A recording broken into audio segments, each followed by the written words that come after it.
Hey everyone, this is Mekkah. I finished Let's Playing Fire Emblem Fates Revelation. Oh no. Thank God. This was, with some margin, the worst Fire Emblem game I have played, and that includes a fair share of fan hacks. It is horrendous. And the worst part is, I have a hard time telling you exactly what makes it so bad, but in this video I'm going to try, and I'm also going to talk about things that I think the game does well, few in number as they might be. I hope you're ready. Let's start with the easy part, the story. Revelation already fell flat on its face in concept. The story of Fire Emblem Fates was supposed to be about your choices really mattering, about grey morality, about whether your true family is the family that raised you or the family you were born into, about there not really being a single right choice.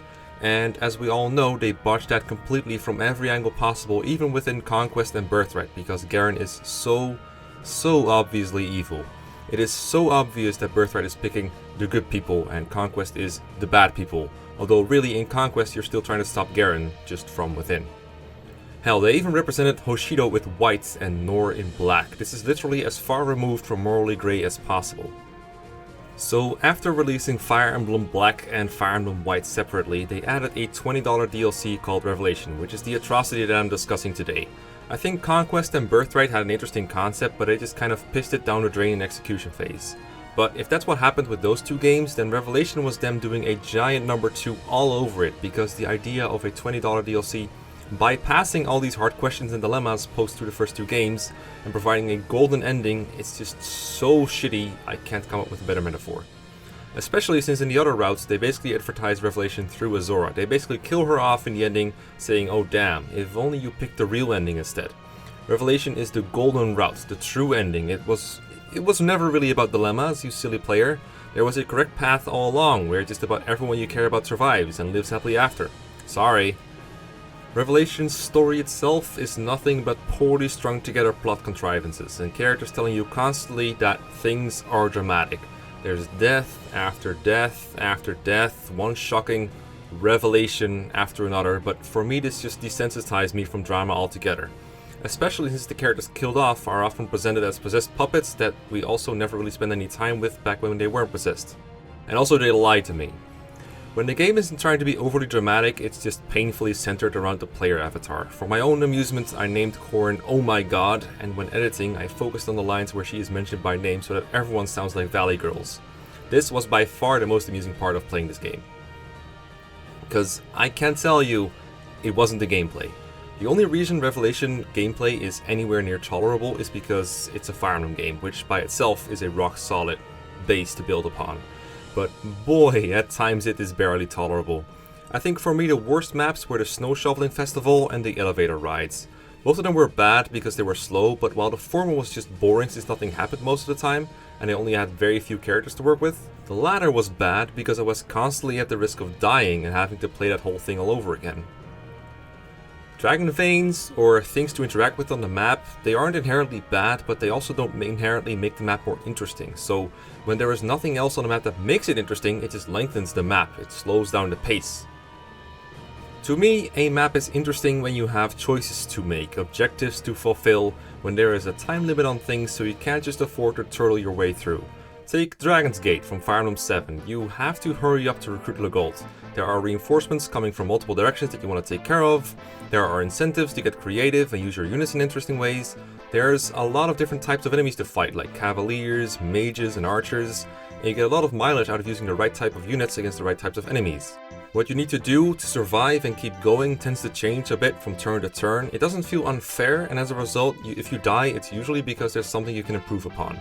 And when you do manage to do everything right, it feels satisfying.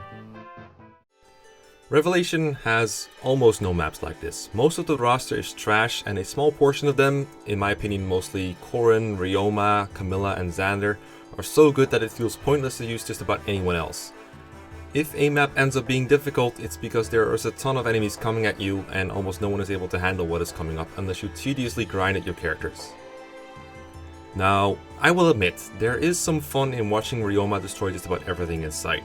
It's a bit of a power fantasy to see someone with basically perfect combat mow through enemies one after the other. And I'm sure other units can be made to do similar things with enough grinding and optimization for their weapons, their skills, their supports, their class, perhaps some good use of My Castle. That is one thing that Revelation, and indeed all of Fates, does pretty well, provide customization options to the player. For a sandbox game, it does its job. Revelation even turns that up a notch by letting you play with just about any character, with a couple of exceptions. To be honest, I think they really should have just made everyone recruitable instead of basically leaving out people like Azana and Scarlet. Since this is a golden route anyway, you might as well go all the way. But whatever, I get it. It's like how in Pokemon Yellow you cannot get certain Pokemon that are available in Red and Blue. But still, I don't think there's any denying that there is a market for games like Revelation. I just don't think it was made for players like me. People who like to play on a high difficulty level with classic mode, who either reset when they lose a character or just soldier on without them. I think it was made for people who aren't necessarily here for a deep, challenging strategic experience, but who just want to go through a silly anime adventure without taking it all too seriously or having to worry about character deaths. And I'm trying to say this with the least amount of dismissal possible here, because these kinds of players exist and they're worth no less than you or me. However, I think it's fair to say that these people are not looking for the same things fans of a game like FE7 or even FE5 are, and that's why this game and Fates as a whole is so divisive. It's a bit unfair to label all fans of Fates as casuals and all fans of older games as hardcore, old school, elitist veterans, but pretending there isn't a difference between the tone and the emphasis of some of the older games and newer games, well, I think that's just being tone deaf. With all that out of the way, I have one more subject to tackle about Revelation, and that's the aesthetics, the music, and the presentation basically.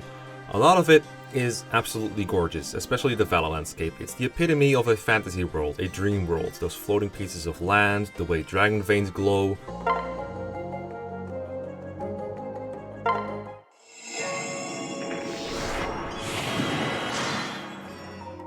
Some of the songs, a lot of the cutscenes, there's some really beautiful things in there. They are probably what kept me going back to recording this game every time I did. I just tried to think all the nice looking things about it, thinking it couldn't be so bad. So I will go on record and say that aesthetically, Revelation can be breathtaking when it wants to be. On the flip side though, there are some things about the presentation of Fates that really bother me. For one, the fact that weapons don't have unique icons.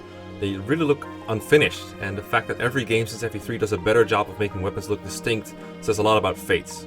The rest of the menus look alright, but this bit always stands out to me when I play a Fates game. I also think that the 3D models generally look pretty bad when used out of battle. I've remarked before that they kinda look like Mii's. I get that on such a tiny screen you're very limited with what you can do most of the time. The 3DS has its limitations, they can't make everything into a gorgeous looking cutscene, but I think a pretty solution would have been possible. The GBA games, for example, don't bother using the battle scenes for anything except the battles. Everything else is shown through CGs or just talking portraits. I think that worked fine. It's not perfect, but when it comes to presentation, I'd rather use something that's a little dated and plain than have this somewhat pixely mess. Maybe I'm being a bit too harsh on it. I did play it on a bigger screen than what it's intended for, and I don't see people complain about it too much, but I personally am not a fan. To end it on a positive note, the final battle of Revelation looks fantastic. I gotta be honest, I don't know why we're fighting a dragon in what looks like outer space, but it was both challenging and fun, and at that point I wasn't sure if Rev was capable of doing that. But it was pretty satisfying, and while it couldn't make up for all the crap it put me through before, it's good that the game makes such a good last impression. Honestly, most of the Revelation maps aren't really that bad, but just kind of forgettable, especially since a lot of them are recycled versions of maps from the other two versions, so it's nice to have an actual good map that stands out on my last memory to look back upon. Those are my thoughts on Fire Emblem Revelation. I could go on a lot longer, go in depth about why some of the maps are so bad, but these are takes as cold as ice, so why bother? I've tried to give it as fair of a review as I possibly could considering my own biases, but I think at this point it's pretty clear this is not a game to my tastes, and a pretty hard sell for anyone looking for a cohesive story or strategic gameplay. But hey, if you're looking to torture yourself and play a Fire Emblem game at the same time, this is probably right up your alley.